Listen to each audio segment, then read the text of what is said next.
የእውነት አይደለም ነው ወይስ ሌላ የምታስረዱኝ ውሸት አላችሁ?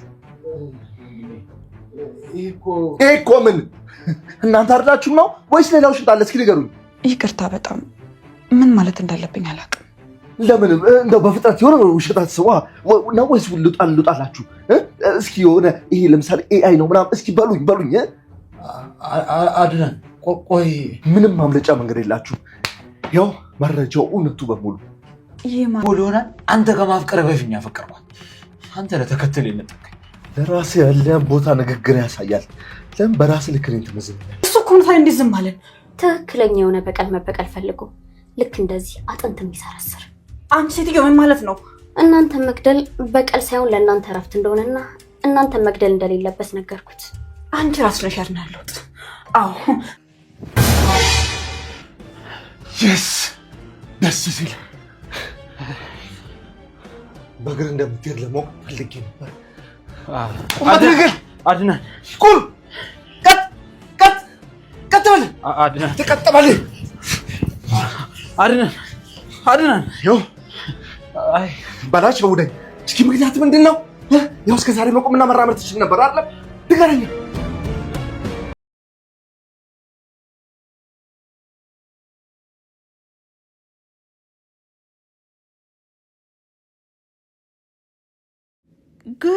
ጉድ! አንድ ባንድ ጉዳቸውን አወጣው አድናን ትዕግስተኛው ሰው። በጣም በሚገርም ሁኔታ ማለት ነው። ሮቤልና ሚራ የውርደት ካባን ለብሰዋል። በዚህም ዛሬ ላይ ሚስጥራቸው አንድ ባንድ ፈንድቶባቸዋል ማለት ነው። እንግዲህ አድናን በጣም ትዕግስተኛና እንዲሁም ነገሮችን በሂደት እያስሄደም ቆይቶ ቪዲዮዎችንም በማጠራቀም መረጃዎችም በእጁ በማስገባት ዛሬ ላይ ሮቤልና ሚራን ጉድ አድርጓቸዋል ማለት ነው። ሰላም ጤና ይስጥልን ውድና የተከበራችሁ የቻናሌ ተከታታዮች እንደምናላችሁ፣ ዛሬም በአዲስ ቪዲዮ መጥቻለሁ ማለት ነው። ይሄም በሉሃና ድራማ እናንተም ላይክ፣ ሼር፣ ኮሜንት እያደረጋችሁ አበረታቱ። ቪዲዮም ደግሞ ዘና ፈታ እንደሚያደርጋችሁ ተስፋ አድርጋለሁ ማለት ነው። ስለምታበረታቱ ከልብ አመሰግናለሁ። ታዲያ በዛሬው ዕለት እንግዲህ በጣም ገራሚ የሆኑ ነገሮችን አይተናል። አንድ ያው የሮቤልና የሚራ ውርደትም አንድ ባንድ ሚራ በጣም ከባድ ውርደትን ተኮናንባለች። እንዲሁም ሮቤልም ቢሆን ማለት ነው። አድናን ግን በዚህ አጋጣሚ በጣም አድንቄዋለሁ። ምክንያቱም በቃ ከሱ ብዙ ነገሮችን መማር እንችላለን።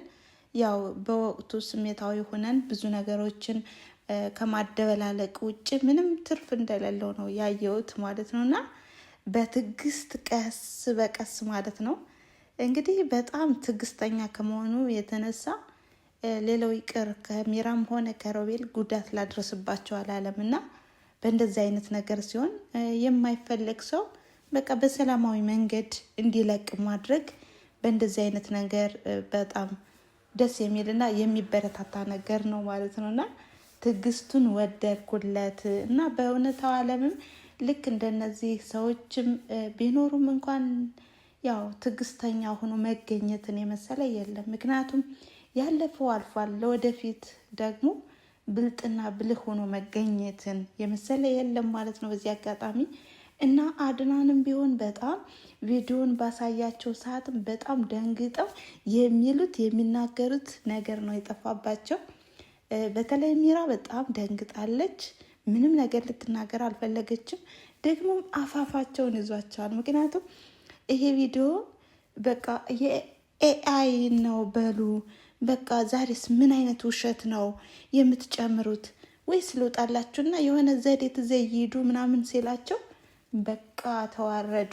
በስማ ለማንኛውም በጣም ዘና ፈታ ነው ያልኩት። ምክንያቱም በቃ ጉዳቸው ስለወጣ ማለት ነው። እንግዲህ በባለፈው ክፍል ያው ይሄ ቪዲዮ ምን ይሆን እያልን ልባችን ተንጠልጥሎ ነበረ።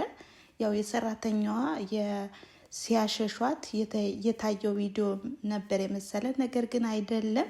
አንድ ባንድ አሁንም መረጃዎችንም እየሰበሰበ ነው ማለት ነው።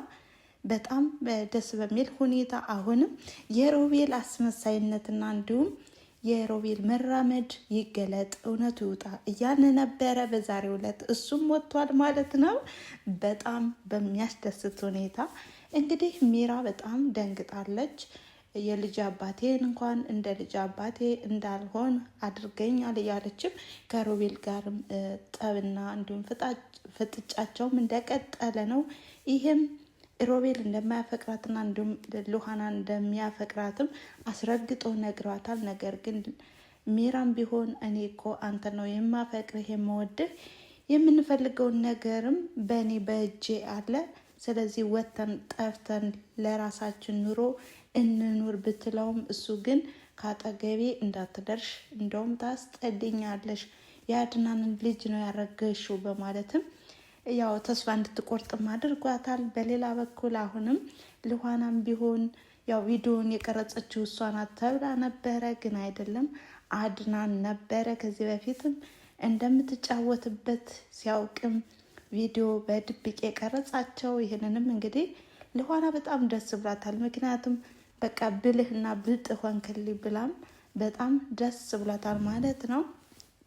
ታዲያ በዚህም እንግዲህ ያው የሚራ ማርገዝና እንዲሁም ሚራ ከዚህ መቀመጧም ለሉሃና እረፍት አልሰጣት። ምክንያቱም አሁን ላይ ሉሃና ማግባት ትፈልጋለች። አድናንንም እየጠየቀችውም ነበረ። እባክህን እኔ ካሁን ማግባት እፈልጋለሁ እያለችም ጋብቻውም እንዲፋጠን ፈልጋለች። ነገር ግን ደግሞ ይቅርታ የኔ ፍቅር በዚህ ሰዓት አስጨነቅኩህ፣ ከጭንቀት ላይ ጭንቀት ደራረብኩብህ እያለችም እየተረዳችውም ነው። እንዲሁም አድናንም ቢሆን ሚራ እስከምትወልድና ሚራ ከወለደችም በኋላ እሷ እንደምትወጣ እንዲሁም ልጁንም ተረክቦ እንደሚያሳድግ እየገለጸላት ነው። ነገር ግን ሕጉም ቢሆን አይፈቅድልም እኮ እያለችው ሉሃናም እየነገረችው ነው ማለት ነው። በጣም በቃ ሁኔታዎች ሁሉ ድብልቅልቅ ወጥቶበታል አድናን። ነገር ግን ያው የዋህና ቅንም እንዲሁም ትዕግስተኛም ስለሆነ ደግሞም በተጨማሪ ሉሃናም ከጎኑ ስላለች እንግዲህ የውርደቶቹ ሰዎች ወይም ያስመሳዮቹ ሰዎች ጉድም አንድ ባንድ እየገለጸላቸው ነው ማለት ነው። ለማንኛውም በእንደዚህ አይነት ሁኔታ ያው አድናንም ቢሆን መቀጠል አልፈለገም። እንግዲህ የፍቺ ወረቀት ነው ያቀረበላት። ይህም ወረቀትም እባክሽን ፈርሚለት ሲላትም በጣም ደንግጣለች ማለት ነው። ሚራም ቢሆን እኔ በፍጹም ይሄንን ላደርገው አይገባም አልፈርምም በማለትም ብዙ ለፍልፋለች ማለት ነው። እንግዲህ አድናንም ቢሆን ያስኩትን ቪዲዮ ለፍርድ ቤት አቅርቤ የሚዲያ እንዲሁም የሁሉም ነገር መነጋገሪያ ከመሆንሽ በፊትም በቃ ወረቀቱን ፈርሚልኝ በማለት ነበረ ቀጭን ትዕዛዝ የሰጣት ማለት ነው። ነገር ግን ሚራ በፍጹም አልፈርምም እያለችው ነው ማለት ነው።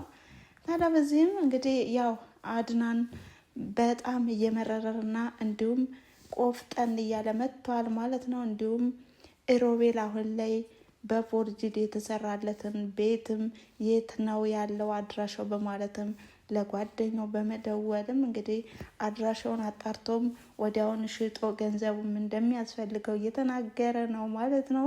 እንግዲህ ዊልቸሩንም ትቶ በቀጥታ በእግሩ ነበር የሄደው።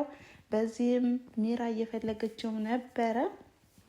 ሚራም በጣም ተናዳለች ማለት ነው። ምክንያቱም ሮቤል መራመድ እየቻለ እንዴት እንደማይራመድ ያስመስላል፣ እየተጫወተብኝ ነው ወይ በማለትም እየዛተችና እየፎከረችም ነበረ። በሌላ በኩል አሁንም ጥርጣሬ ያደረበት ወይም ሉሃና ይራመዳል እያለችውም በተደጋጋሚ የሰማው አድናንም ከሮቤል ክፍልም ቀጥታ እንደወጣለት ነበረ ገብቶ የተኛው። ሮቤል የሚፈልገውን ነገርም ተናግረው ሲመለስም ያልጠበቀውና ያልገመተው ነገር ነው የገጠመው። ይህም አድናን ካልጋው ላይ ተኝቶም ሲጠብቀውም ነበረ። ታዲያ ሮቤልም ለማስመሰልና እንዲሁም መምተኛ ነኝ ብሎ ለመቀመጥም አልጋውን ግልጥ ሲያደርገውም ዱብዳ ነው የሆነበት ማለት ነው። ይህም አድናን ካልጋው ላይ ሆኖ ነው ማለት ነው። በጣም ነው የሳቅኩት። እናንተስ ቤተሰብ ለማንኛውም በጣም ደስ ብሎናል፣ አስደስቶናል። በተለይ ተመልካች ምንድነው እውነታው የማይወጣ ሮቤል እንደሚራመድ ጤነኛ እንደሆነ እየተባለ ነበረ፣ የብዙሃኑ ጥያቄና የብዙሃኑ አስተያየት። ለማንኛውም በጣም ደስ ብሎናል። ታዲያ ሮቤል በወቅቱ በጣም ተንቀጠቀጠ፣ ተርበተበተ። በቃ እጅ ከፍንጅ ነው የተያያዘው። እንዴ ቀጥታ እኮ ደግሞ ከዊልቸሩ ላይ ሊቀመጥ ነበረ እያየው እንኳን። አድናንም በወቅቱ በጣም ደስ ብሎታል። እሰይ በማለት ነበር እንግዲህ ደስታውንም የገለጸ ማለት ነው። እናንተስ እንዴት አያችሁት ቤተሰብ? የዛሬው ቪዲዮ በጣም ደስ የሚልና አስደሳችም ነበረ። እንግዲህ በቅርቡም የልኋና እህትን ሁኔታም የምናውቅ ይሆናል ማለት ነው። በዚህ አጋጣሚ ሚራም ቢሆን በጣም ደንግጣለች። ልኋና እንደዚህ የምትጫወትብን ሰራተኛዋ ናት፣ ልኋና ሳትሆን ደግሞ የሰራተኛዋን የእጅ ጌጥ ለብሰዋለች በማለትም ለሮቤል ስታወራውም ነበረ። ሮቤልም በዚህ ላይ ደብቋታል። ምክንያቱም የሰራተኛዋን የእጅ ጌጥ ለልኋና መስጠቱንም ግልጽ አላደረግላትም እና ግራ ተጋብታለች። እንዴ ይሄ ነገር ሰራተኛዋ ናት ድጋሚ መታ እንደዚህ የምታደርገንና የምትበጠብጠን በማለትም ታዲያ በዚህ አጋጣሚ እንግዲህ የሰራተኛዋም ያው ህይወት በደህና ይገኛል ብዬ አስባለሁ። ምክንያቱም በጣም ብዙ ሚስጥር አዘል የሆነ ድራማ ስለሆነ እንግዲህ እኛም በጉጉት እንጠብቀዋለን ማለት ነው። በዚህ አጋጣሚ በጣም ደስ የሚልና እንዲሁም ጥሩ ትወናላቸው ማለት ነው። ለማንኛውም ዘና ፈታ እያልንበት እንገኛለን። እናንተም ዘና ፈታ እንደምትሉም እርግጠኛ ነኝ። እናም የዛሬ ቪዲዮ ይሄን ይመስል ነበረ። ስለተከታተላችሁ ከልብ አመሰግናለሁ በማለት ላይክ፣ ሼር፣ ኮሜንት እያደረጋችሁ አበረታቱኝ። ባይ ባይ።